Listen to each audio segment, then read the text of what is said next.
Hi guys, welcome to the video and welcome to this beastie here, which is the Fokker F50 by Carenado, recently released a few weeks or maybe a couple of months ago, something like that. Now the first piece of housekeeping is to apologise for the fact I haven't been making many videos recently, well, any at all, and the main reason for that has been personal health. And unfortunately these things do cause us grief every now and again, as a result of which I wasn't able to make videos. However, we are starting to get over the crest and get onto the far side, and as a result I'm hoping that we'll be able to start making some more videos again. As to what the subject and frequency is, I haven't really got a plan laid out at the moment, but we'll try and make sure that we're certainly better than we have been of late. Now without further ado, let's pay closer attention to this beastie, and as you guys know, if I say it I will, if I see it I will say it. That's how I like to work, because you know, this is a product that it retails at £40, I think it is, which is a significant amount of money for an average Joe Bloggs in the street, and consequently I think it's, you know, only fair that if I see something, I tell you guys about it, and more importantly, if I see something, I actually present to you why my concerns or why my happiness is there. And you'll notice I said concerns. I do have some concerns over this product where I think it could have been improved, where it should have been improved, and there's a couple of areas where I think there are some glaring errors that do concern me. However, what we will do is follow our usual routine, which is outside, inside, and then we'll take it airborne and see what it does there. Now, the first thing we're going to mention is the electrical systems. So I would really like to flick the switch on and show you all the lights for an extended period of time whilst we do a walk around. There is an issue with that, and we'll pop inside, and it's unfortunately the first issue that comes to mind. This aircraft does not have, let me go onto the menus. Okay, this aircraft, when we go to tow car and static elements, does not have a ground power unit. And despite the fact up here we've got an electrical panel that has a switch here for external power, and you can even turn this and find your external power, and when you turn it on, here you go, external power available, external power on, nothing there. The issue is, what we'll do is we'll turn this, I'll mention that again in a bit. So that's, where's our battery gone? There we go, there's our battery voltage. Should be 24 when it starts, and you'll see it starts to count down. In fact, what we will do is we'll just be cheeky and we'll pop the lights on, and we can have a look outside at some of the lights as we go. But you'll see that that starts to count down very quickly in a bit. Now the difficulty you have is with no ground power, you cannot do anything to stop this winding down, so to speak, whilst you're messing around with anything electrical. So we'll very quickly pop outside, and as you can see, basically you've got the flashy strobe lights as most aircraft have. I think it's my lighting setup in terms of the navigation lights as to why they're fairly faded. I don't know particularly what I've done with P3D to do that, but you can see they're fairly faded, and you know, lights work, they flash, they're red when they need to be red, green when they need to be green. Some nice effects of the engine lamps onto the cowlings, the lamps shining onto the engine cowlings. The landing lights are very nice, I do like those. They sparkle nice and shiny, all type, and likewise the taxi light there, very nice. So what we'll do is we'll pop inside and turn the stuff off, because we're down to 23.2. The difficulty you have is if you run out of juice, you can't start this thing. So without further ado, let's get rid of that. Now that's a significant issue. We've got no ground power. This aircraft doesn't have an APU. So if you start trying to program your FMS, your flight management system, whilst you haven't got any engines running, you're just using battery power, and it doesn't last you long. You can see we got down to 23.2 or whatever it was there, just going outside, turning a few lights on and coming back in. So the first caution here, guys, is don't be shy about starting your engines quickly with this thing, which unfortunately is very unrealistic for those who wish to have the element of immersion. because that's the first thing that becomes you know, or chinks the armour of immersion, is when you start having to do things that wouldn't normally happen. So you wouldn't start an engine just to power the aircraft whilst you mess around with all your avionics in real life. You would either have an APU or a ground power unit. External power wise, we have none that works here. The electrical panel we'll go into in a bit later on, because there's some real shenanigans to be had there, but you can see that we even with the switch on and available, etc., it has no effect. The battery still winds down, and if you get too low a battery voltage, everything turns off and you can't start the engines. So rather than have to reload the aircraft, we'll just turn that off, and we'll come to things like the FMS as and when. So I will mention at this point the menu system. I think it could be improved. So we'll cycle through them. This is the shift and the number keys. So shift 1, you've got EFIS, most massive screens, but they can be resized. Shift 2, you've got your autopilot, auto flight control system. Comes up with the shiny bits menu. 4 comes up with this menu here, which is your which screens are which. And I mentioned my personal preferences. 5 is your nav. 6 is your cold and dark, etc. 7 is switches and knobs. Ooh, misses, FNAR. Now, I'm one for ergonomics, and there's 2 things about ergonomics, for example, I can show you. The first one is here. Every switch here, if I click the right mouse button, turns left. If I click the left mouse buttons, turns right, or clockwise, whichever way you want to look at it. There is only one switch where that's different, so left clicking, right clicking, left clicking, right clicking. It would be nice if the little tags, if the can't remember the name, the tooltips actually told you something useful rather than just flight deck knob, flight deck 5, knob cabin 5. What we've got over here. Now this is one, there is one that, is it going to change as we, yeah, oh, that's quite handy. That one changes. So going back to where I had the slight issue is down here. So every one of these, in my mind, works counterintuitively. Clicking on the right button turns it to the left. Here, clicking on the right button turns it to the right. So you all have been faffing around with all of these, sorting out everything, managing to... Nice that they have different sounds though for the switches. I do like that when it's in an aircraft. So you'll have been faffing around with all of these things, and consequently when you come to start your left-hand engine or your right-hand engine, you will inevitably at some points click the wrong direction. And likewise, you can use the mouse wheel, but it's not intuitive for me. So that's a little personal niggle, not a reason why you wouldn't want to buy an aircraft. There are some things for me that are a little bit lost in translation. Knob hydraulic display off, but unfortunately the hydraulic spelled incorrectly. So that's a little bugbear, and the other little bugbear is the menu system. Now for me, I would have had that as maybe the first screen, or where has it gone? That as maybe your first screen, and then would have had some sort of structure or order to it. But what you can see is if we go 1, we've got something to do with navigation, 2 is something to do with autopilot, 3 is bling, 4 is trying to find the screens that help you fly the aircraft, even though 1 and 2 are screens that try and help you fly the aircraft. So 4 is where your menu is for the screens that were earlier in the numbers.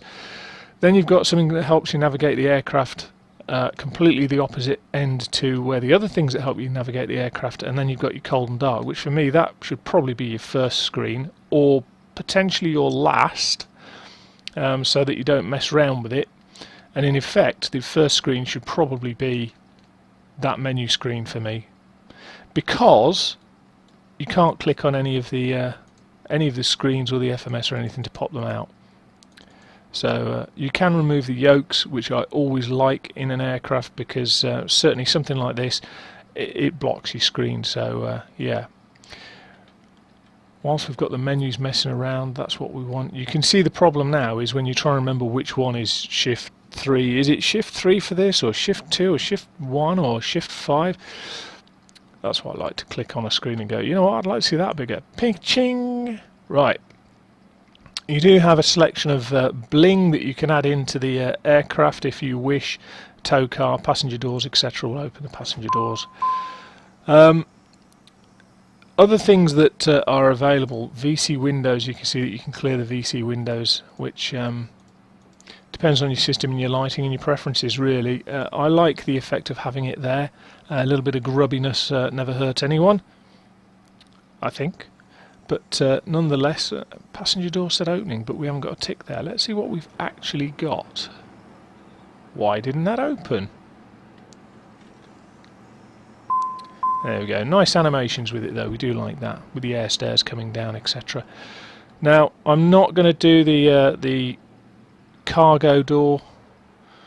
The main reason being is that this is East Midlands, UK 2000 scenery, and there's a comedy element here with this. In fact, I'll see if it does it.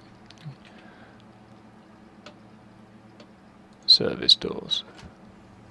Is it going to... Yeah, here we go. So whilst that's messing around and having chaos in the background, I don't know what it is, but something to do with the attachment points or the location points. I assume something to do with UK 2000. I shall give Carenado the benefit of the doubt. But nonetheless, this little conveyor belt for the luggage seems to be completely inept. It does a little plunge trying to get hold of where it thinks the luggage is going to come out, and then fails miserably. And it drives into the aircraft. And previously it's done little pirouettes where it drives around. Is it going to do it this time? Yes, here we go. It's going to do a little pirouette. So now what we're going to start doing is we're going to start looking at the aircraft from the outside whilst we watch it do its little pirouette. Now the overall form, shape and function look very, very nice. It looks like a Fokker F50. It's got the right shapes. It's got some very well modelled 3D curves and areas of complex modelling, such as around here, where I think they've done a marvellous job. Bottom of the tail, I think, actually, this is one of my favourite areas around here, where you can see the shaping here is just divine. So the 3D modelling, they've done a very, very, very good job in my mind. Now, for those who aren't familiar with the Fokker 50, it's basically a development of what was the Fokker F27, the Fokker Friendship. And that was a much-loved short-haul turboprop airliner with running Rolls-Royce Dart engines, etc.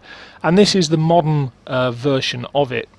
Now, you can see with the sort of steep cockpit area, it has a long lineage that carries back to the F27 Friendship that is very, very familiar as an appearance. The high wing, the way the undercarriage works, etc.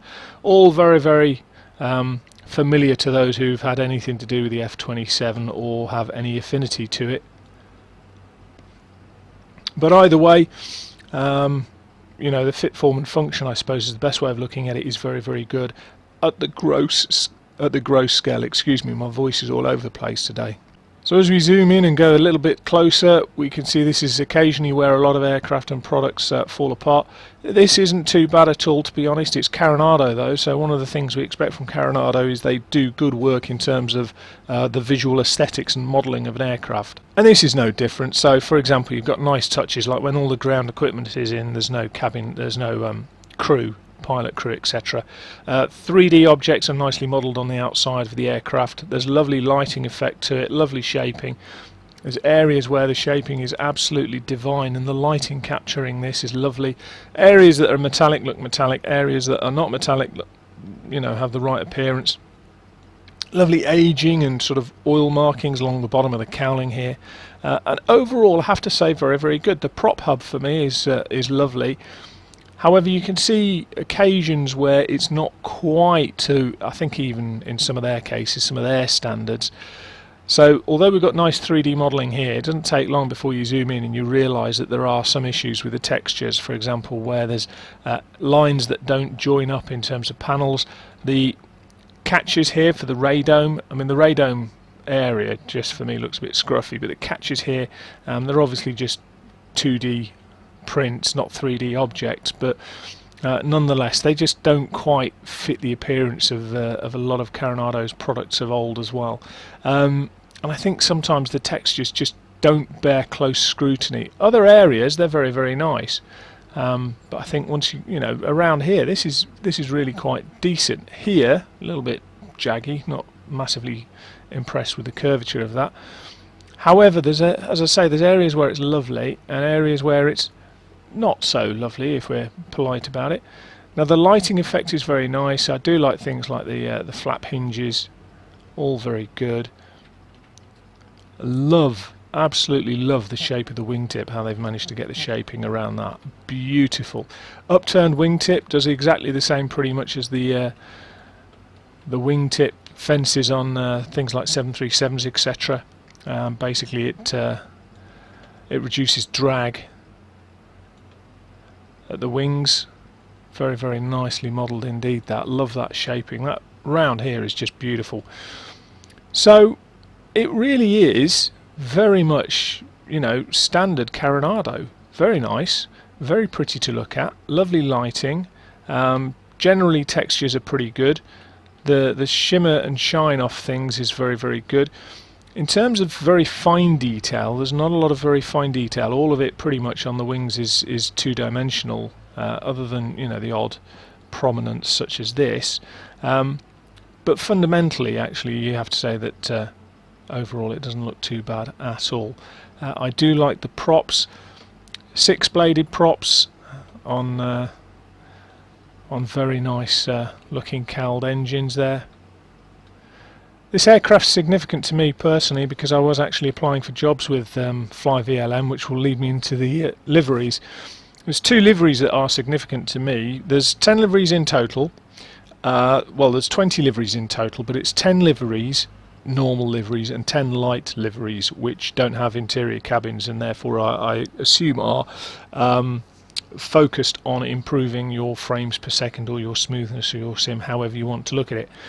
But the key thing here is that, as I say, there are 10 liveries. Now, virtually all of the liveries, and it's not, it's nothing to do with Carenado, but virtually all of the liveries are aircraft where there's predominantly white fuselage, and maybe the engine nacelles or the tail is a different colour. The key one that's different is the KLM City Hopper one, and that's an aircraft that one of my friends from when I was in the Navy flew.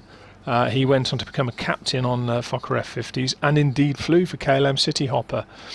So he's used to sitting in the slab-fronted beast that is the Fokker F50. He spent many, many hours in it, and he's moved on to significantly quicker jet-type things since then, but fundamentally it was one of the early stages of his career was flying around in these things.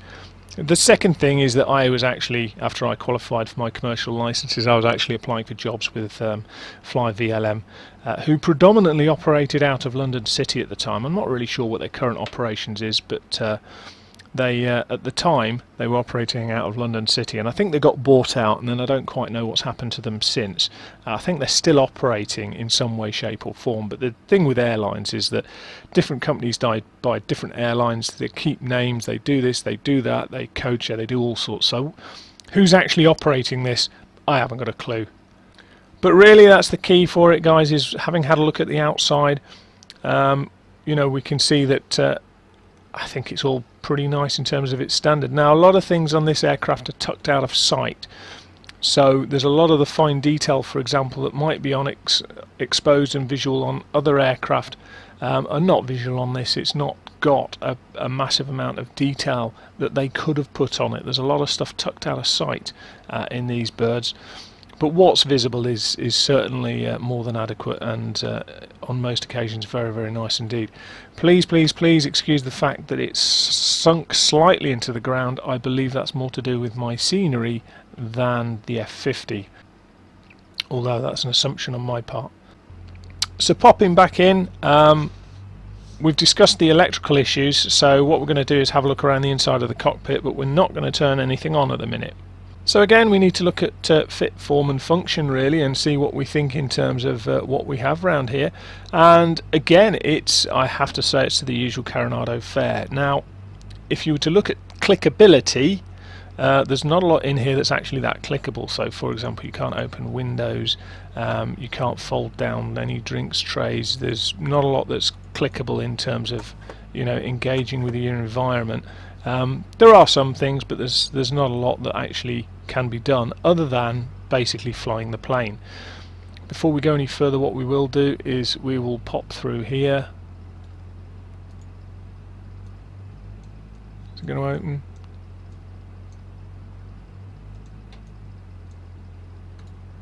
No. Have I got a light loaded or not? No, I haven't got a light loaded, but for some reason my inept fingers can't operate that. They do have cabins inside. They're very nicely textured. It's really not my... I don't tend to do a great deal in terms of messing around with cabins. You can do things like close the blinds, I believe, yeah. So it is, you know, a fairly nice environment. Just click above and below. That's about it. Is that it? Can you open these? No, you can't open the luggage doors. So limited functionality, to be fair. As I say, it's not really an area that I get overly excited about. Have a look at the animation for this. Yeah, nice and slick, works, does everything it should. So looking at the rest of the cockpit then, what we have is a very slab-fronted affair, which is exactly as the real aircraft is. Basically, when you look at the nose outline from the outside, you can see that almost vertical panel here. And it is exactly like that in real life. It's a very good representation, and in some respects, although I've never been in one, I can imagine it's potentially quite a small cockpit space compared to a lot of other aircraft. However, it is very, very functional, and it does exactly what it says on the tin. Now, we do have FMS equipped in this aircraft. That is, without any shadow of doubt, my biggest single bugbear, and there's another one in relation to these screens. As and when we get to them, I will discuss them, but there is in my opinion, there's a huge issue with this thing that needs resolving sooner rather than later. However, you can see that the panels, they all appear to be well shaped, well rounded. There's no nasty jaggy bits. The textures, particularly on the top of this cowling here, are very, very good. The actual instrumentation sits out, has a nice 3D appearance to it. You can see if I come down here, it's all very, very good. Things look worn, lightly worn, I think is the best way of describing things. You know, there's no heavy, sort of nasty, abused sort of panels and switchgear here. It's all visible and all legible. It's all quite clear. You know, you can go quite close in, and it's very clear. It doesn't go all fuzzy and horrible. You don't lose the clarity, and likewise, a lot of it's still fairly visible from quite far away. So the texturing and the modelling and the 3D construction of all of these instruments is, in my opinion, very good. I think it's got a very, very good feel to it and a very good appearance to it. So really, I mean, I don't really know what else there is to say about the cockpit itself, other than it looks right, it feels right, and it obviously does the job. Now, what we will mention whilst we're over this way are these things here. Now, jets have one stop-go lever. Power lever, however you want to call it, thrust lever, whatever name you want to give it, per engine. So they have one lever where it's let's rock and let's stop. And turboprops generally have one or two extra levers. One is to control the fuel flow, and the other one is to control the prop, or the constant speed unit of the prop, the propeller. I did do a video on constant speed units and turboprops, several videos on them ages ago. If you want to go back and have a look, feel free. I really quite enjoyed making them, but turboprops are my thing. I absolutely adore them as a form of aircraft. But on some aircraft, such as this thing, the Fokker 50, the condition lever, which is basically your fuel lever, and your prop lever are combined into one. And what you have here is you have an engine management panel, or an engine rating panel, depending on which aircraft you're in, which basically tells the aircraft which phase of flight you're in, and it therefore adjusts what the engines are doing in terms of prop speed, RPM, etc., and how to control it. And then in effect what happens is once these are open, you pick your mode and you just use your let's rock levers. Really, really straightforward system. The only bugbear I have about this implementation in here is there's a start position here for literally starting the engines, and it would be nice if that had some sort of detent to it, so that in effect you could immediately move it there rather than going, well, is that the right place? Instinctively you learn to get it about right, but yeah, I think a trick's been missed there, but nonetheless we can move on. That's something we can live with. And in reality, the actual starting of these engines isn't that realistic as a process. There's a couple of sort of buggy areas with gauges, etc., that I'll mention, but overall I think you'd have to agree it's very, very nice down here. The texturing looks really nice, and I love, you know, some of the 3D shaping has worked out really, really well. Very basic instrumentation to this thing. There's no rocket science involved, unlike something you know, like one of the more complex jets, for example.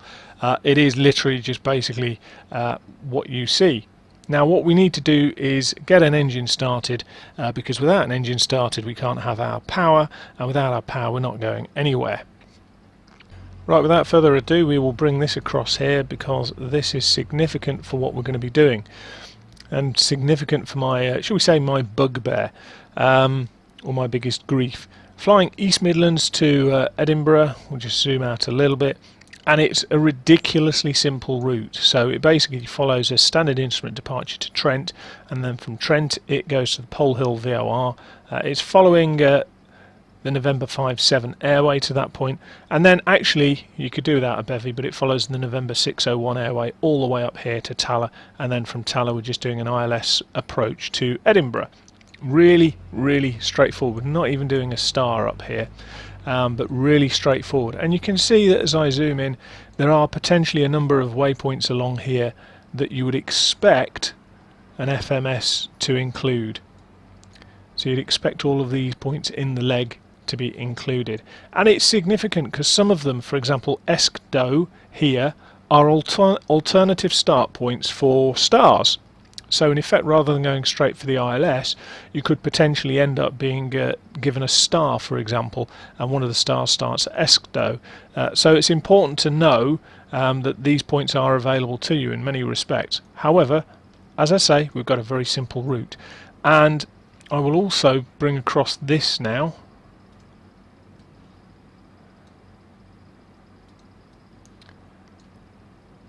We'll just click that and link the two together. So this will bring up an arrow where we are on this map.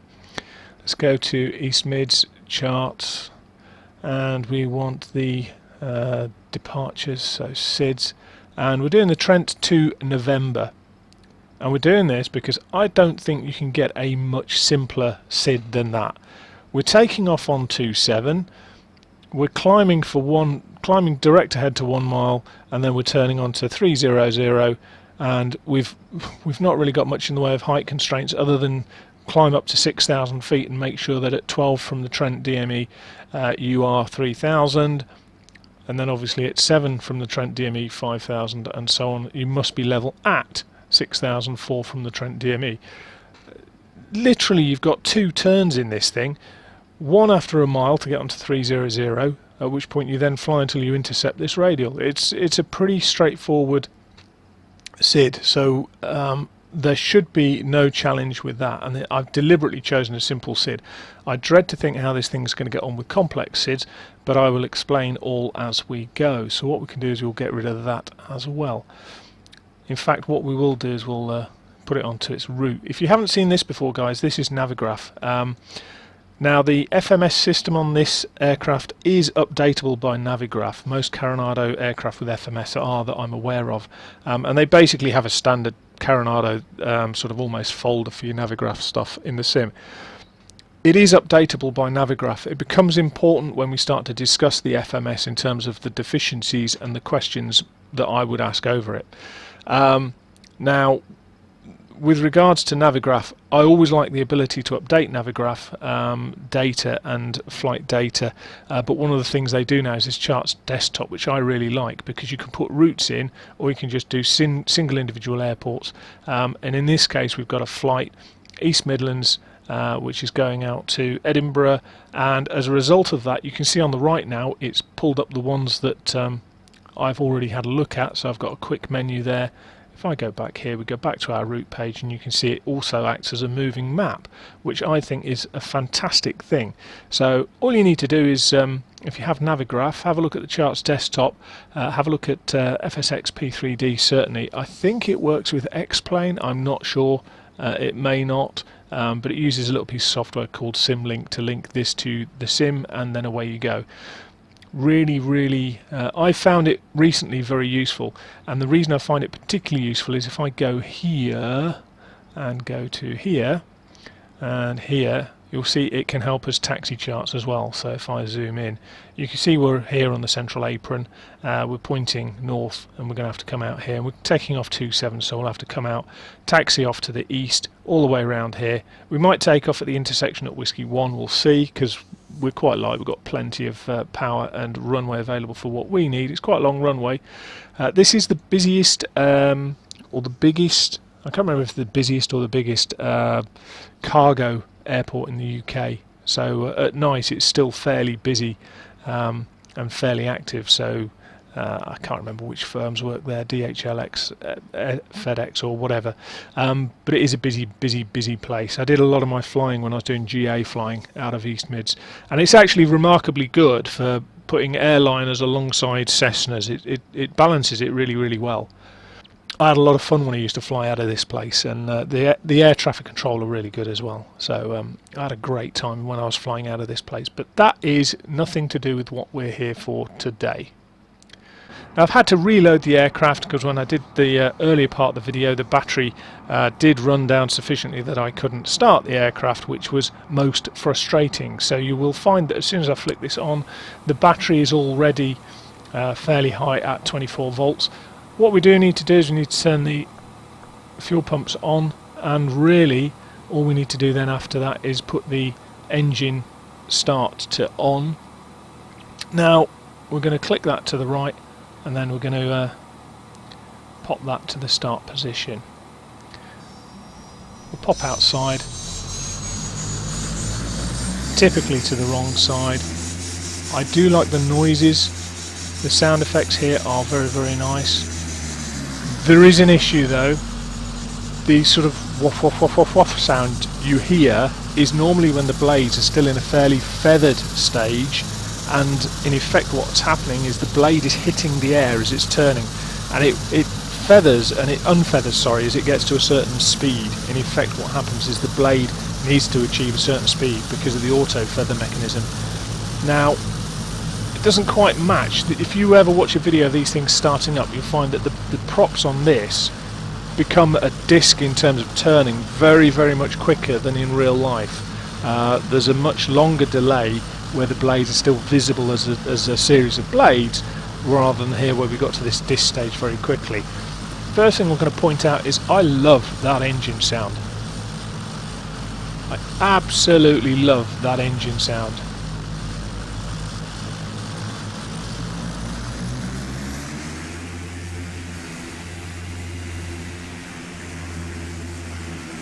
There's a big delay between the engine sound and the throttle. Big delay. However, I love that sound. 3D volumetric props look really nice at this position, and I do believe that they do change. So if we can find a better angle to view this at, there we go. I do believe they do change profile as you increase power. Yeah, there we go, look. I do love the idling throttle. So let's go back in here. What we need to do is we need to turn the generator on. Boom, there we go. Okay, now we've got an engine running. I'm happy. We're not going to have too many issues now with the electrical power systems of the aircraft. What we will do is we'll run this up to full power, or full speed I should say, rather than just staying on the start-stop. Okay, rest of the cockpit now in terms of the 3D visuals, aesthetics and appearances. Once you've got power on, you can see that you've got all your EFIS displays up and running, and actually aesthetically it looks really nice. There's a few areas in terms of instrumentation where there's a couple of areas where I think there's a question mark over it in terms of functionality, and there's some odd functionality elements in regards to some of the controls, but they're not bugs by any stretch of the imagination. They're just worth getting used to. So for example, your swap here to swap your frequencies over is just pressing this little one here. You can turn them off and on, and then you just press the end. So I quite like that. I like the noise that goes with it. Is it this one? No, I'll tell you what, if I call up... Now this is one of my bugbears. Which menu was it for that one? There we go. You could spend ages going through them going, it's not that one, it's not that one, it's not that one, it's not that one. So I tend to fly with this one on most of the time, so that I can call up what I want very quickly. Now these 4 panels here are all ganged on one screen. They're here, look. FMS, although it's got 2 boxes, actually it's only one system, and we'll come back to this. This is one of the universal FMSs. Yeah, we'll come back to that. And then the EFI screens, the most massive screens, they can be resized, but I find them a little bit fiddly to do that on occasions. But again, there's an issue concerning this that I feel we can't do without mentioning. I think is probably the best way of describing it. Now, there's a subtle difference here. If you saw, I was able to manipulate it in thousands, and then if I click it, I got thousands or hundreds. So right click, it's hundreds, left click, we're back to thousands. Quite like that in many respects. A lot of developers will have it another way in terms of where you just turn it, and what happens is it goes up in hundreds, for example. Now this has a slightly different setup on this side in that it will go up and down in hundreds if you're in the bottom half of the control. You can see that the tooltip is decrease, increase in hundreds, and then the top half, the tooltip, goes to thousands. Bit awkward for me to do it in that fashion, because here we've got a nice positive click, so you know, in effect I'm saying I want thousands. Here you're saying I want hundreds. So I prefer this in many respects. What I would say is, if you want to use this just as a control without clicking, make sure you click it into the hundreds, and then it doesn't matter how far you go, it will count up and down suitably. Departure height on acid is 6,000, so we'll leave that as it is. Now, certain things that I wish would be improved regarding this setup are as follows. There's no real separate flight director and autopilot. So in the real world you can fly on the basis of just having the flight director giving you the same head-up cues as you would get from here, but without the actual autopilot engaged. As soon as you click one of these buttons here, it engages the autopilot. It assumes, well, you know, you want the autopilot, so it all comes on together. Even though there's an autopilot engage button, it doesn't work like that. One of the concessions they've made, and it's part of the thing with the FMS as well, is that in effect the LNAV mode is basically just almost the bog standard GPS on-off toggle switch, as you can see here for the sim. Not a problem. I will explain one of my concerns with this is where it sits between the low fidelity and the high fidelity end in terms of the systems, but we'll go through that in a second. But this generally is not too bad. Where's my heading gone? I don't understand why this actually turns so slowly. Now you can see here we've got an index mark in terms of a lubber line for flying headings. If I go to where we're going to arc, you can see the lubber line disappears, which is most frustrating for me, because if you're trying to fly an instrument approach and you know, for example, you want to offset your heading by 2 or 3 degrees, where exactly are you in the arc between north and 005 degrees? You don't know, because you haven't got a little arrow there. Whereas if I go back to here, you can see we are literally 002 maybe there. So a little bit of a bugbear, because at the end of the day when you're on arc, it would be nice to have on the bigger picture the more accurate information, but unfortunately we don't. It's just one of those things, I guess. I do like this. Not a lot of developers include it, but a lot of aircraft do have it, is the ability to automatically synchronize the heading bug by pressing the heading bug dial or selector. I don't know what to call it really, but a lot of aircraft have that in real life. Very nice feature here for getting your heading bug to where you want it. And again, it does have altitude select. If you don't select altitude select when you're in a climb or descent mode, it will just sail on through past whatever your target was. It will ignore your altitude window in effect and continue with the mode. In terms of the modes themselves, they're fairly standard. There's nothing too shocking here. The V app is in relation to VOR approach. So basically what you're telling the aircraft is, although it appears to be an ILS localizer signal, it's not, it's a VOR. The significance of that is that a VOR signal is far less accurate than an ILS localizer signal. And what you would see on a deviation bar is significantly different between a VOR and an ILS. An ILS localizer deviation is much narrower than a VOR one, as you'd expect, even though the actual indication of what you see in the cockpit isn't that different. It's still just a horizontal deviation bar in an instrument. You know, this still moves left and right and you've still got the same appearance, but actually the limits between the extreme limits are vastly different. Can't remember what they are off the top of my head, but I know it's not a great deal. Very small indeed. However, all the usual suspects are there. Indicated airspeed mode for me has been hit and miss. Sometimes it's okay, sometimes it gets a little bit confused, and what you end up then with is almost a sea-sickening pitching ride of nose comes up, speed slows down, nose goes down, speed slows up, as it tries to find that point of the speed. And other times I've engaged it, it's been perfect. So bit hit and miss for me that. If you choose the FMS switch down here, then it obviously just puts the FMS where are we gone? Map. There we go. So this is just your control in terms of what's actually on your screen. So FMS nav 1, nav 2, nothing too dramatic. But here we go, here's the screen. We will have a discussion over another bugbear of mine in relation to this, which is a huge I wouldn't say bugbear, actually for me it's quite a huge issue, particularly if you are not going to add on something like the GTN 750 or whatever it is. I don't own it. I know some people who do own it and they absolutely love it and adore it, but there's an element of immersion comes back into this. Right, without further ado, let's have a quick look at one of my biggest bugbears out of this whole thing, this whole shooting match, and it is this thing.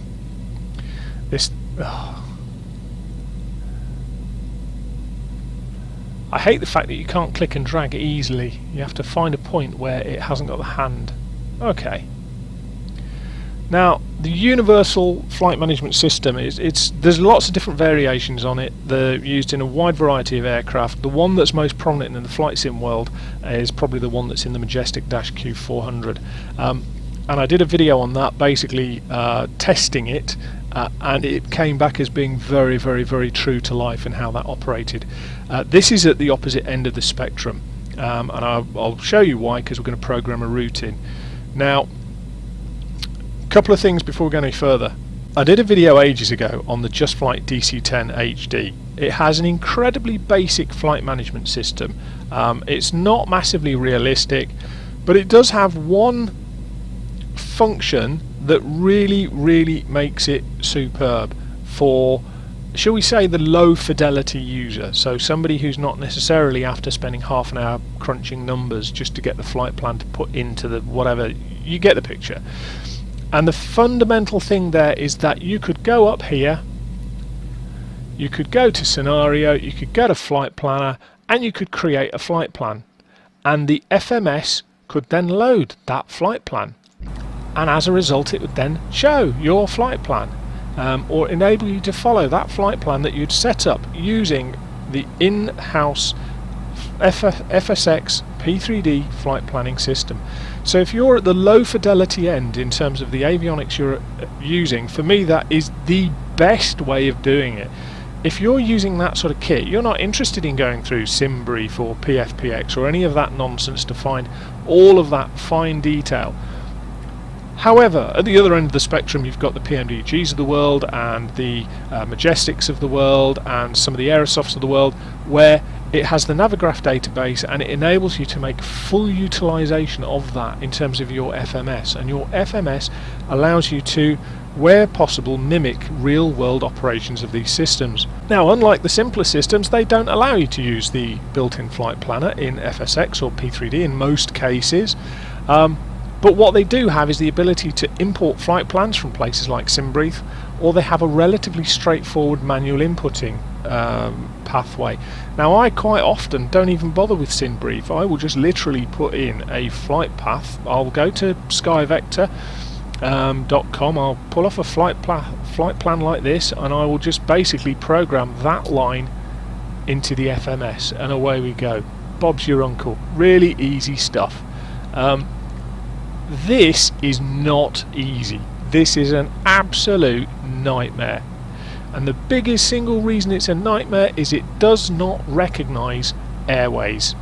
Now, the fact it does not recognise airways is a huge issue when you're trying to plan a route, because even a simple route, and I showed you that simple route earlier, even a simple route has a lot of waypoints along it. And one of the easiest things to do is to tell the FMS, I want you to fly this airway, and it will automatically populate that route. But a couple of other things. Now, the first thing I will say is that when I power it up, you can't tell it where you are, you just have to accept where you are. So we'll press accept, and then this is your flight plan page, your first flight plan page. But if we go through these buttons, you can see just how few of them the fuel works, obviously. Tuning the radios doesn't work. Previous and next obviously does, because that's how you scroll between your pages. But if I come over here, nav doesn't work, direct to does work, although we've got no waypoints in. Flight plan takes us back to our flight plan. VNav doesn't work. Now, cautionary word here, I don't really care about that, because a lot of these aircraft don't have any VNav capability in terms of their aircraft. This one certainly doesn't. The Dash Q400, Dash 8 Q400 is slightly different in that it does have path descent VNav, or path descent VNav, so it can descend following a VNav path. It can't climb a VNav path, but it can descend one, and most turboprops don't have that facility, and indeed a lot of aircraft don't have that facility. Most commonly you'll find that you don't have VNav working in an aircraft that doesn't have auto throttles. That's the most common link. So a lot of people will go, well, where's my auto throttle? A lot of aircraft don't actually have them, and this is one such case.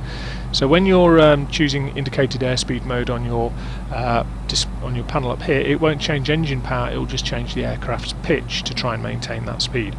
Moving slightly off topic there, but nonetheless, the fact that the VNav button there doesn't work for me is not an issue. Not quite sure why it highlights it. As far as I'm concerned, if a button doesn't work, it shouldn't have a little hand over it. List doesn't work. Now, that's where your airways would have been in a universal FMS. Menu. Now, the menu and the real thing, all of these are populated. In this, you literally only have your departure and arrival, and perf. You do have performance pages, but there's not a fat lot that you can do with it, and in reality I don't use it a great deal for anything anyway, if I'm honest. So we're back to our flight plan. Now, one is obviously your departure, so we're going to go EGNX, enter. The odd thing here is normally what I would be able to do is build a route, so I'd then put in a waypoint and a waypoint and a waypoint. So let's say Trent. So we're going to go to Trent. TNT. Enter. Where's that gone? This is the thing. This is the first thing, is that when I've got my route, I can't put the route in, even if I know the list of waypoints.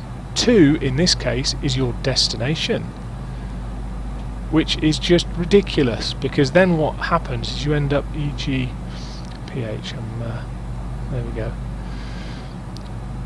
So in effect what we now have to do is we have to build a route by putting in our start point, our end point, and then we fill the gap in. Well, how do you do that? It's just not it just doesn't seem to flow for me. It doesn't seem to make sense. Now, what we do need to do before we do any of that, we need to tell it what our departure and arrival is, which is really quite bizarre. So, off to menu, depart. We're going to go from runway 27. So let's go runway 27, which is 2. enter, and hopefully it will give us a choice of SIDS, which we want the Trent to November to enter. Okay, no transition, enter. So at that point we can go back to flight plan and we can go to our arrival. Now the arrival, we've got no approach and no star, so we're just doing an approach, doing an ILS to 2-4, which is 1, and we're going from Tala, we said, which is 1 again, enter. So there you go, back to flight plan, takes you back to that. Don't quite know why it takes us back to that, however, approach plan, we don't really need that at the minute. Flight plan, press that flight plan button and we actually get back to our flight plan. Now if I go to the next page, you can see it's started to populate that page, and what I need to do then is go next, and I need to find Trent and Tala. The reason being is actually that's where our route was. If you remember, here's Trent and here's Tala, so we need to put in the bits in the middle. Stuff the airways. I know the next point is going to be Pole Hill from here, so click on there, and what we do is we type over it with Pole, P-O-L, which seems counterintuitive, and when I put enter it moves Tala down. Okay, next one is going to be a bevy, which I wouldn't even normally put in because it's on the same airway as we're following down it. I've just put it down to have an airway point to put in for where there's a slight kink or bend in the airway. Tala moves down, and the next one is Tala.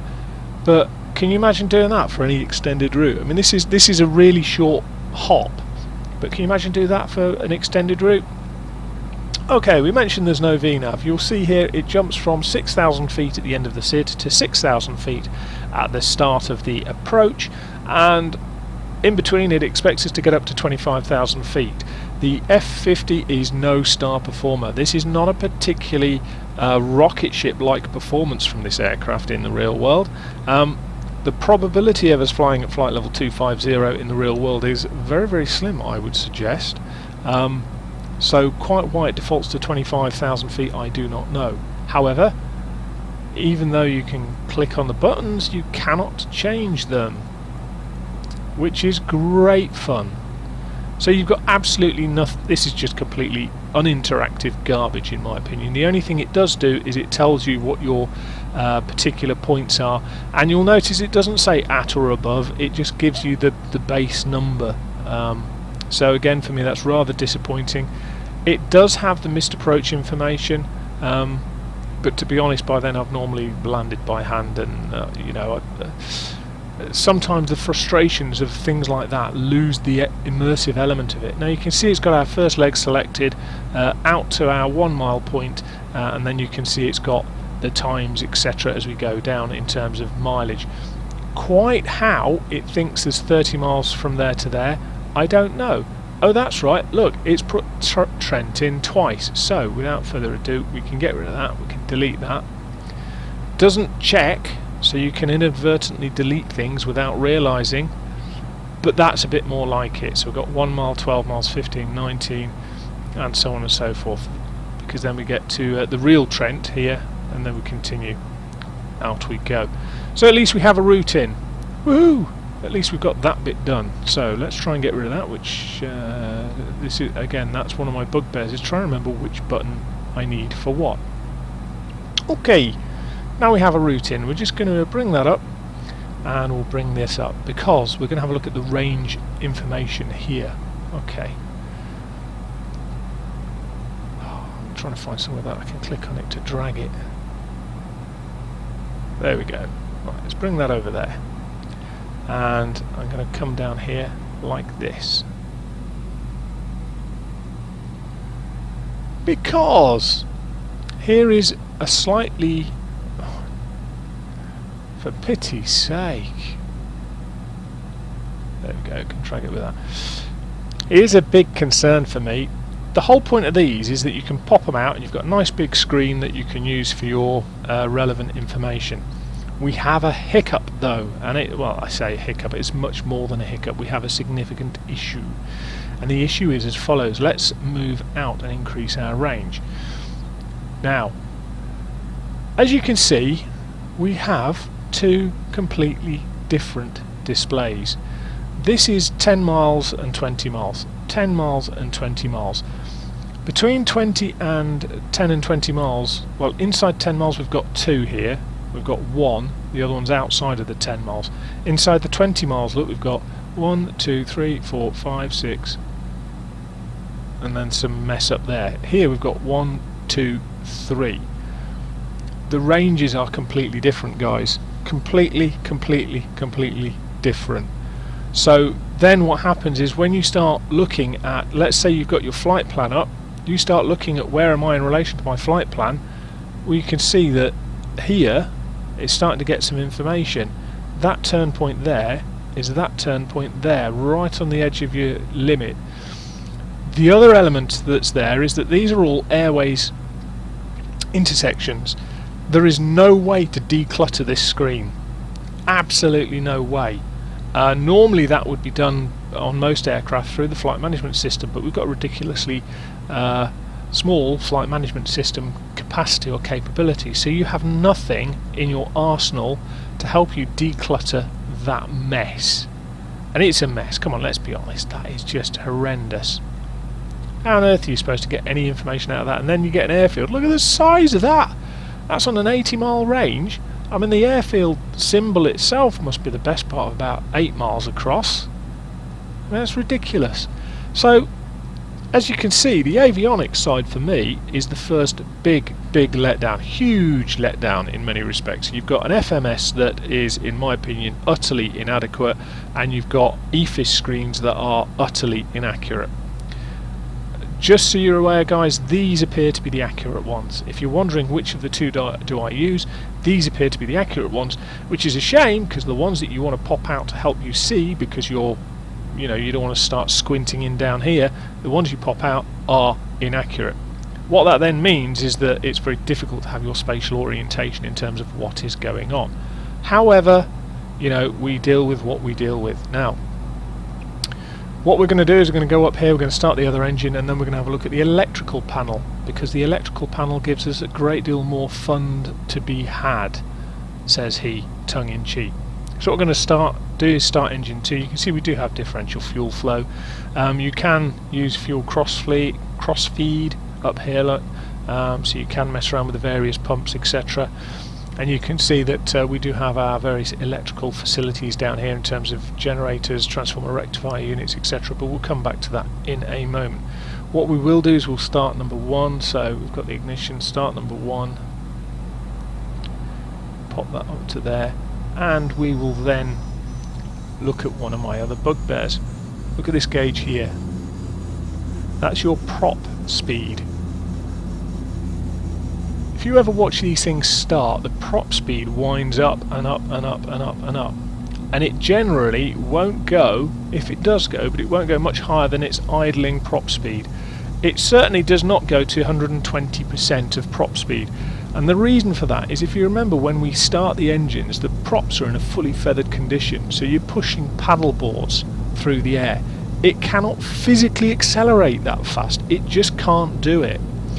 So what we then get to is a stage of sort of, again, the immersion is lost, and I don't quite know what's going on with the prop modelling in terms of that effect, but it's one of those things where I think, oh please, it ruins that little moment of immersion, and I know there's not a lot of it, but it does do it.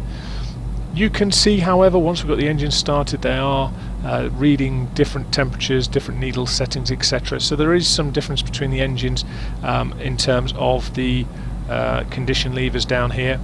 So having it here is different to having it there. So we'll bring that all the way up. And other than some lighting, we're not far off being ready to go. So we're actually going to turn the ignition off. We don't need that anymore. Everything up here is pretty fine and dandy. A lot of this stuff is for effects more than anything else. You've got your engine fire panel on the left, engine fire panel on the right, and you've got your hydraulics here. So we'll leave the electric hydraulics pump off for the moment. Now, what are we going to talk about here that's of significance? This electrical panel, I'm afraid, guys, is just just not even worth bothering with, to be honest. On this aircraft, you do get some aircraft which are fitted with APUs. This one isn't. That is not an inaccurate thing, because there are real-world aircraft that do not have APUs. Obviously, the advantage they have is that when they plug into their ground power, unlike this sim, you actually get some ground power. We, on the other hand, don't get any ground power, and we're utterly reliant on the batteries, which then drain, and you get frustrated because you can't start the engines, as happened to me not so long ago. And it's easily done, guys, easily done, and it's frustrating when you have to reload the aircraft. I don't have the manuals to hand for this, and in fairness, I'm not on about the Carenado manuals. I'm on about the actual aircraft manuals, the pilot's manuals and the handbooks, etc. I've got them on the computer somewhere, but I haven't got them to hand. The electrical panel, basically the whole electrical system is two sides, left side, right side, one for each engine. Very simple, straightforward sorts of things. As a result of which you have, in effect, this linear symbology regarding the power. And you can cross-feed, so if you have an engine failure, what you can do is you can run the systems on one side off the engine on the opposite side. So you've got your DC cross-feed, auto AC cross-feed here, external power, and then you've got your right-hand side and your left-hand side, and you can turn your transformer rectifier unit on and off, for example, on your left-hand side. And you know, it's a fairly simple system if we're honest. Generators, transformer rectifier units, and at the top we've got the chargers for the batteries. So battery, transformer rectifier units, and then your AC/DC feeds off these. In theory, this should then be able to tell you all the information around it. But you'll see that on the right hand side the digit never changes from 4.5. It doesn't matter what we do, how many times we spin this round, it doesn't change from 4.5. Now the other element here is, if I zoom in a little bit first, you'll see that when we come to the generator, there's only one generator selection here, volts and frequency. So electric mode frequency, electric mode volt, electric mode load. So you've got loads, volts, frequency, but you've only got one generator. So my assumption, and I think this is a safe one, is that would be, when this is in volt, you would get the left hand engine voltage there and the right hand generator voltage there. So left hand generator voltage there, right hand generator voltage there, but as you can see the right one never changes, and literally the left one doesn't do a fat lot of anything. So it's got a load percentage for the transformer rectifier unit, 30 volts, 9 volts for some unknown reason in terms of the battery all of a sudden, although that's supposed to be current, I think. There's volts, yeah, so 9 amps current, overall electrical load 45. It just, yeah, again, when you can do that and not a lot's happening, that again loses a little bit of the immersion for me. So there's areas I think where it's actually very good, and there's areas where I think it really falls far short. And the key thing to remember here, guys, this isn't like a Cessna 152 where you can go and look out the window and do your out of window nav. This thing, you're going to fly airways, yet you can't program airways in. I think there's a bit missing there, really, isn't there? Let's develop an aircraft to fly airways and not have the ability to fly airways.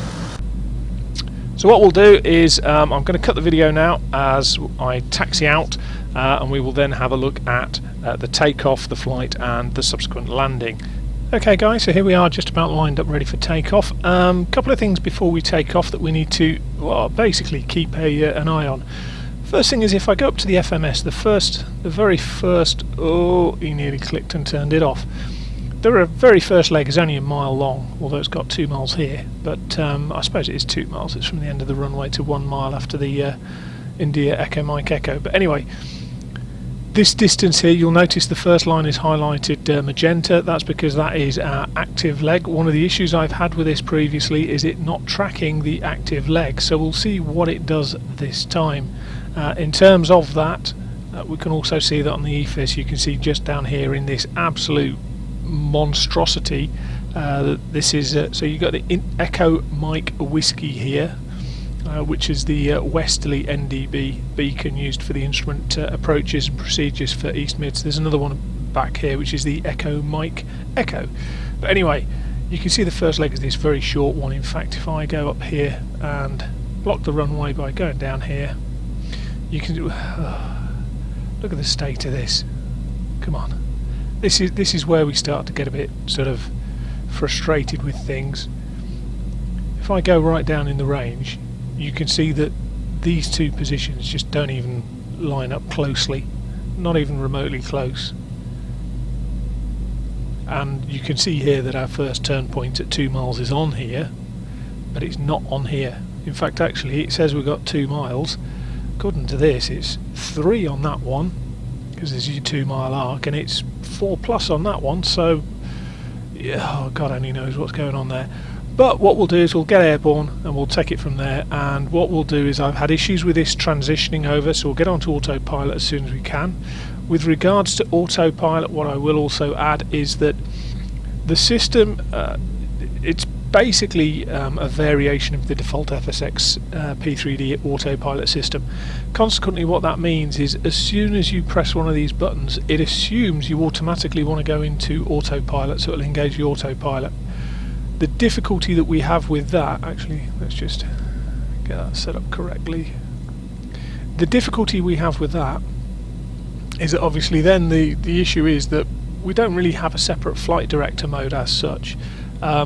So as soon as we start messing around with this, it goes, oh, you want the autopilot on, ching, the autopilot goes on.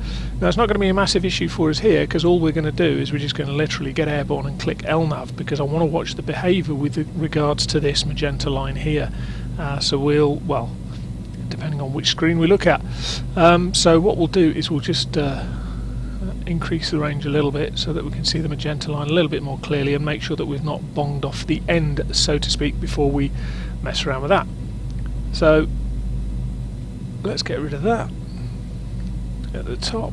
Let's get rid of let's get that up so that we've got something to call up our various screens.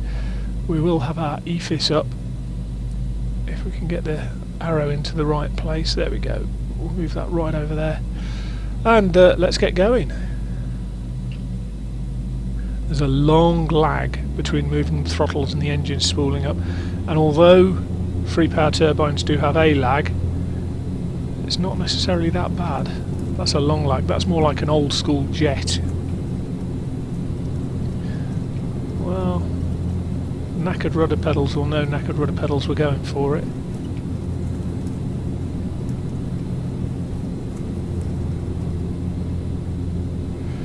Positive rate, as they say, gear up. Then what we'll do is, as soon as we can, punch LNAV, see how it automatically brought the autopilot on, and vertical speed. What's our vertical speed at the minute? 2000, we don't want that. Go to about 1800 and let the aircraft accelerate.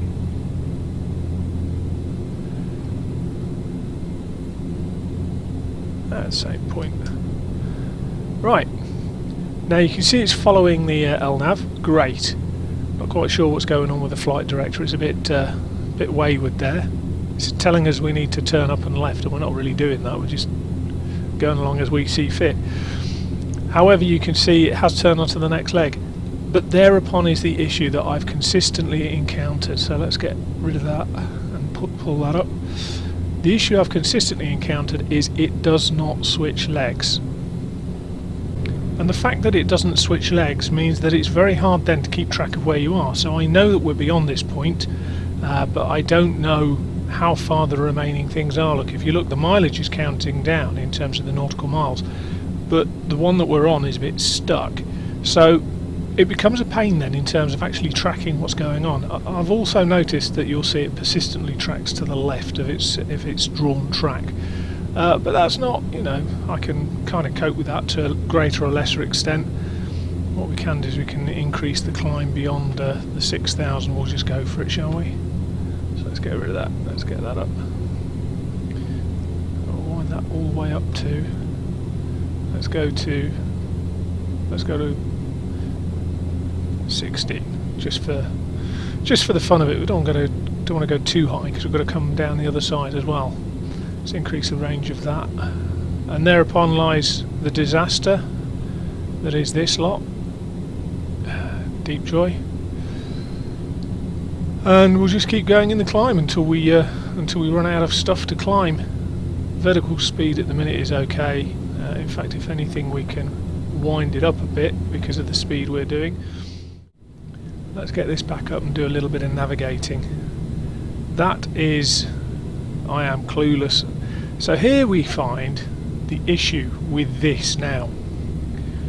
Which waypoint is that? Begins with a T. I reckon it's going to be, well, we can't be past Trent already, can we? Let's zoom out and see what we get. Let's just pop that down a bit. Let's zoom out and see where we think we actually are. We need that one up to get those buttons to zoom out. Increase the scale, increase the scale, increase the scale. Yeah. Well, there's Pole Hill. So we know we're routing towards Pole Hill. Which is, yeah, great. So according to my information, we are actually just past Trent. That was Trent we've just passed. We're still flying indicated airspeed, we're still flying altitude select, and we're still flying LNAV. So what we're going to do is we're going to continue in the climb. You can see that this is just utter gibberish. I really don't like it. You can see that we've got Pole Hill here and Pole Hill here. So the differences are a magnitude of a factor of, you know, a third out or something ridiculous. It's just crazy. All you can do now with this is we know we're flying towards Pole Hill, so the only way to get a magenta line back on here, if you want one, and you know it helps to have one, I guess, is to go direct to, we're going to go direct to Pole Hill, which is 6, enter. Now you can do direct twos with this, but you can see it's cleared pretty much everything when we go back to the flight plan that's behind us to blue. It's got Pole Hill as our active, but you'll also notice it hasn't cleared the miles. The miles are still a bit of a pain, really. You can tell that's not 100 odd miles according to that one. That's about, what, 75-80 miles, so 101 miles is a little bit excessive, and in that one it's only 50 miles. So it's almost as if what happens is it doesn't track, when it loses track of the leg, it loses track of your position as well. So consequently what then happens is that you struggle with your situational awareness. Now the best thing I can suggest for situational awareness is to get some form of moving map. There's a couple of things that people have found with this. Alt select, we'll go to cruise. Don't need that now really. Next thing is going to be allowing it to accelerate. The key thing now really is just going to be to watch the aircraft as it does its funky thing now.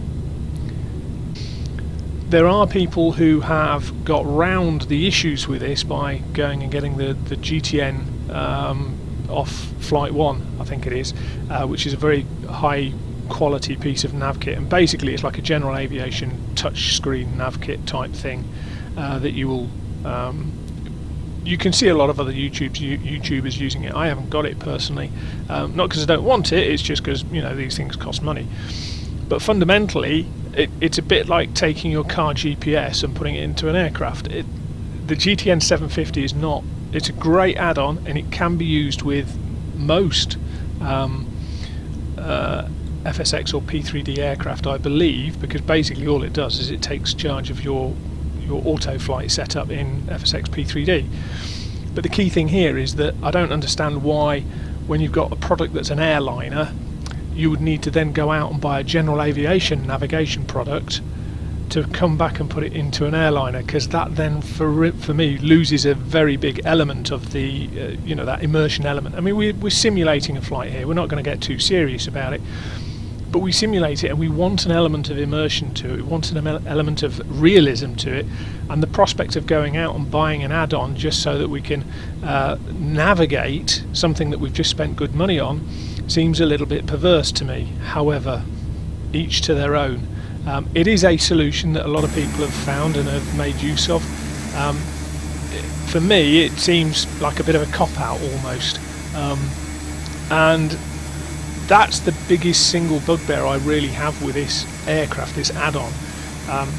I can put up with flight dynamics that aren't particularly great. I can put up with visuals that aren't particularly great. I can put up with a lot of things, but when it becomes such a chore just to fly from A to B, and the kit that's in the add-on aircraft doesn't support that,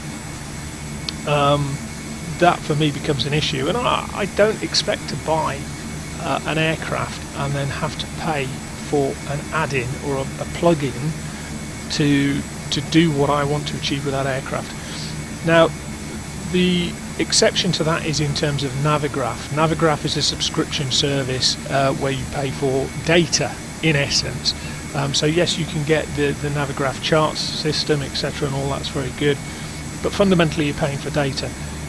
You don't need to pay for data for most airliners that come with some form of navigation equipment, because what they'll often do is they'll include a default set of data. It might be old, well, it will inevitably be old and out of date, but fundamentally what you end up with is something that is usable out of the box. As it stands, yes, this thing comes with data that you can use, but it's not the data that's the issue, it's the navigation systems. And for me that's a little bit tough to swallow in many respects. Now, what I will point out as we fly here, that the aircraft looks stunning, looks absolutely awesome. I cannot highlight enough how good this thing looks in the air. I think it just, for me, it just does everything that I want it to do. Visually, maybe a few more liveries, maybe some of the more interesting liveries, but I think, you know, we're in a position where with 10 liveries plus 10 light versions of those liveries, it's a decent number. Let's be fair. Let's see if we can just get the frames per second up. I've got mine set to unlimited and it's bouncing anywhere between 25 and 40 depending on what's going on behind it. There's not a lot of stuff going on, but what I've noticed is that it's not the aircraft that's the drain to the system, it's scenery. So this is FTX England, which is renowned as being a bit hungry on the frames per second. Haven't got much weather. I'm sure if I had weather up then it would be much worse. However, you know, that's where we're at. And again, inside the cabin you can see it bounces around 30. If I set it to 30 frames per second as a target, it will generally maintain between 28 and 30. It's normally not too bad. So all things told, actually the performance of the aircraft in terms of its handling thus far, you would say is pretty okay. The biggest bugbear is regarding the avionics, which I think are far away from what we would want. But in any case, guys, what I'm going to do is I'm going to cut the video here. We'll come back in a bit and we'll have a look at playing around near Edinburgh and coming in for an approach, and we'll set it up with an ILS and we'll see how we get on with that. So I shall speak to you guys in a bit. Okay guys, you join me as I'm just turning away from Edinburgh at the moment. You can see the lovely hills ahead of us going past the nose. Basically what we're going to do very quickly as we're out over the estuary area, we're going to have a quick chat about the handling of this thing. Now by no means is it going to be a test pilot type flight, it's just going to be a very brief discussion of it. Now with airliners, one of the things you've always got to balance is the balance between stability and agility. And fighter aircraft, you want them to be agile, you don't really want them to be stable, because if they're stable it means it's harder for you to get it off that course or track that it's on at the time you disturb it. Likewise, as an airliner, you don't necessarily want it particularly agile, you want the stability. However, this thing, in my opinion, is a little bit too stable. I'll demonstrate, okay? So what we'll do is we'll just get ourselves sorted out into some sort of attitude, and then what we'll do is we'll just mention all about stability. Now with an airliner there is a certain element of stability that's important for it to be able to perform its role as comfortably and as stably as possible. However, you should have enough agility that you can adjust heading by 2-3 degrees, whatever it is at the time. So just so you're aware guys, I haven't touched the controls for this thing since I've started talking. Since I leveled the wings, rolled wings level, I haven't touched the controls at all, and you can see it's as docile as anything. It's got about as much speed to a change in attitude as a jellyfish that's been stranded on the sea, on the beach. It's, in my mind, it's a little bit too docile. It doesn't seem to have any real vices to it. It just wants to roll wings level and pitch to where its speed was pitched. Also, one of the things I've noticed is the controls do feel a bit mushy, so it does feel like you need a very large or significant control input to get it to do anything. One of the things I've noticed is that there is quite a bit of lag in the throttles particularly, so you have to make a very early decision to change your power setting before it will have any effect. But fundamentally, I don't know what we can expect. We certainly can't expect study sim levels with this thing, but the flip side is that I do wonder if it's maybe just a little bit too docile as it is. So let's just set this around to 241. It's not going to bite is the key thing, and I guess it depends what market we're at. If we're after the super study sim fans, then maybe, you know, things like the Majestic Dash 8 Q400 are, you know, where you want to be. The opposite end of the spectrum, obviously, is that not everybody is after that level of realism. I mean, don't get me wrong, that's one extreme to the other extreme control-wise. I get a little bit of stutter there, not quite sure why. Frames per second, it's still holding at about 30 to 35 frames per second, just getting a little bit of stuttering.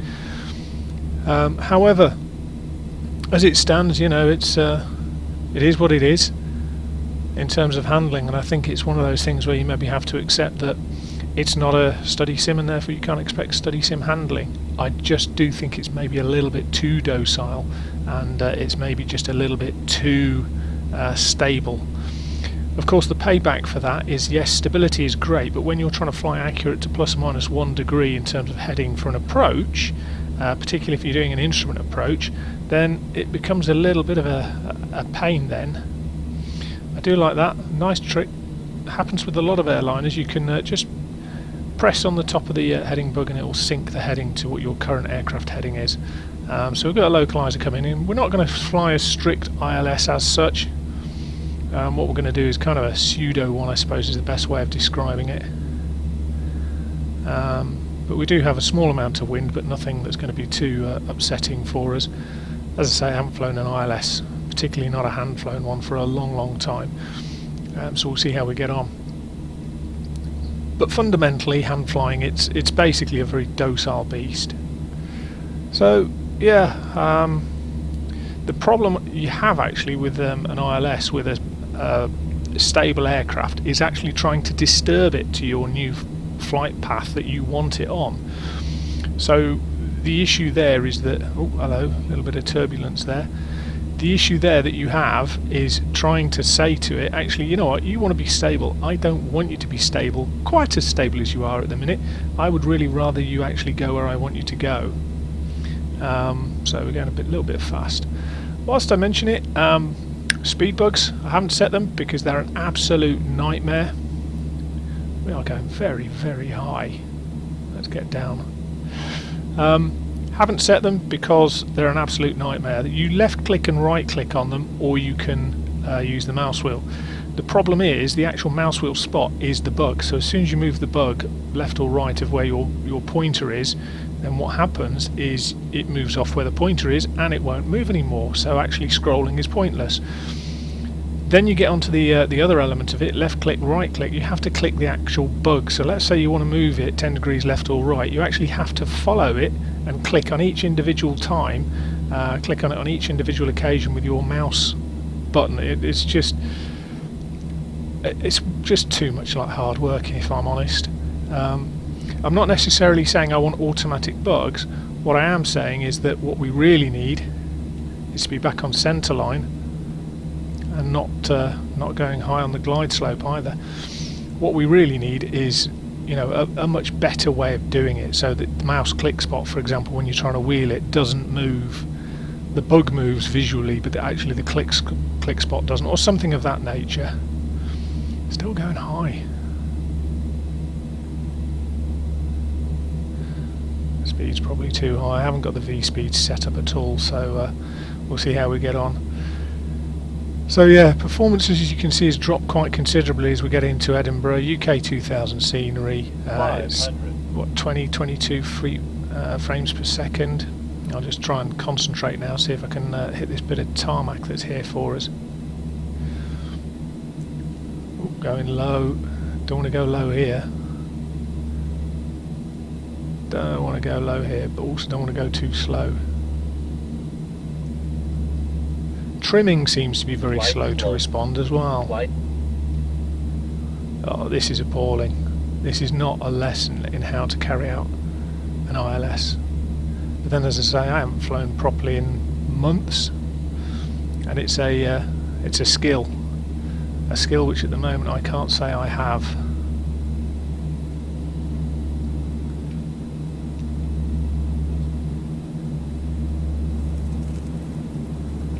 Just let the nose go down,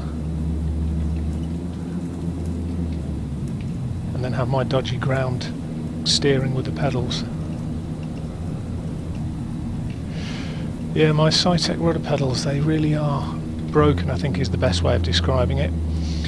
So as we taxi back in, I'm going to summarise then everything that we've looked at thus far. External modelling for me is very good. 10 liveries, including light liveries. I quite like a couple of the liveries, particularly because of personal attachment, but actually there's nothing really particularly major about external modelling or the liveries that are provided. I'm sure there's going to be some repainters have some fun with this thing at some point. So that's the first thing. Yeah, quite happy with that. The second thing is the interior modelling. Well, the Fokker 50 was never a startling aircraft on the inside anyway. However, they've done a reasonable job. There's not much stuff that's clickable. So if you like, the animations are fairly low in terms of the animation count anyway. However, it is what it is. The big bugbear for me then comes into the avionics. I've pointed out where all the flaws are, and I have to say I think at this level it's quite unacceptable to have those sorts of flaws. When fundamentally an aircraft is an airliner and you're including an FMS, firstly I think you deserve to have a decent FMS, and there's a fundamental point I'll make regarding that. This retails at £40, 40 UK pounds.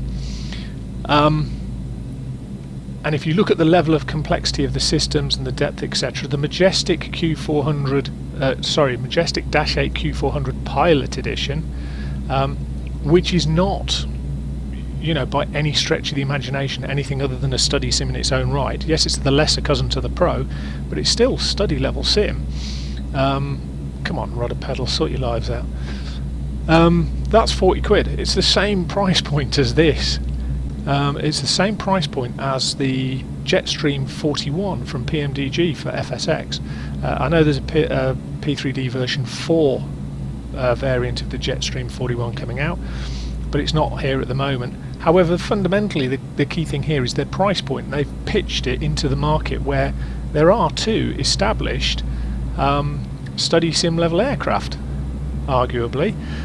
So they've put the price point at a level where I have quite a high level of expectation.